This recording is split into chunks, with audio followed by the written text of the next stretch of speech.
விசேஷமாக இஷாவுடைய தொழுகையிலையும் சுபகுடைய தொழுகையிலையும் அல்லாஹு தாலா பல சிறப்புகளை வைத்திருக்கிறான். அதிலே சுபகுடைய தொழுகை இஷாவுடைய தொழுகை இமாஜமாத்தோடு தொழுகின்ற பொழுது அல்லாஹு தாலா அதிகமான நன்மைகளை வைத்திருக்கிறான்.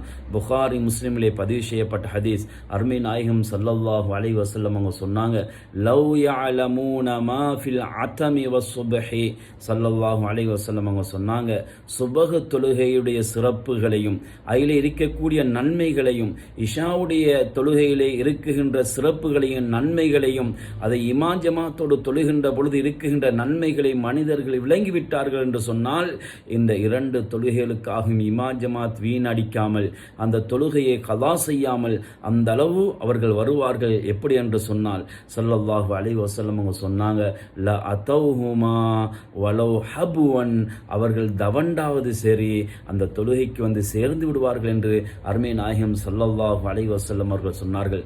அன்புக்குரிய சகோதரர்களே, பெரியார்களே, எனவே இந்த தொழுகை மிகவும் முக்கியமான ஒரு தொழுகையாக இருந்து கொண்டிருக்கிறது. இந்த சுபகுடைய தொழுகை எத்தனை சகோதரர்கள் தொழுகிறார்கள் சகோதரர்களே, எத்தனை பேர்கள் வீணடித்து கொண்டு வீணான பேச்சுகளையும் இதிலையும் எமது வாலிப சகோதரர்கள் ஈடுபட்டு கொண்டிருக்கிறார்கள். பள்ளிகளே அதான் சொல்லப்பட்டு பள்ளியிலே தொழுகை நடந்து கொண்டிருக்கிறது. ஆனால் இவர்களை பார்க்கின்ற பொழுது இவர்கள் வெளியே இருந்து கூட்டாளிமார்களோடு இவர்கள் பேசிக் கொண்டிருக்கிறார்கள் சகோதரர்களே.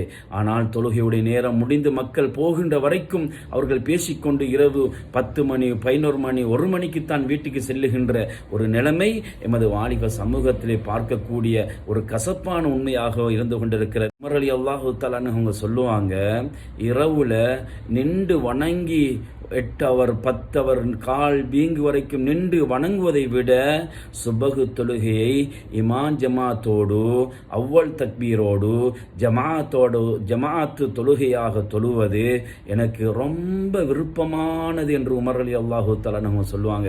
இரவுல நின்று வணங்குற எவ்வளோ கஷ்டமாக இருக்கும்.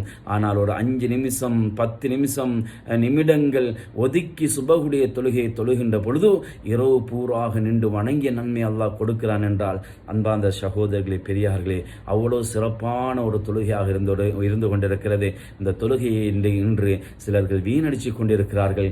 எனவே இதற்கு பின்னால் சுபஹுடைய இஷாவுடைய தொழுகையை என்ன வேலை இருந்தாலும் அப்படியே போட்டு வீசிவிட்டு நாம் தொழுகைக்காக வேண்டி அவ்வல் தக்பீரோடு இமாமோடு ஜமாத்தோடு தொழுவதற்காக வேண்டி முயற்சி செய்து நல்லவர்களாக அந்த நன்மை அடையக்கூடியவர்களாக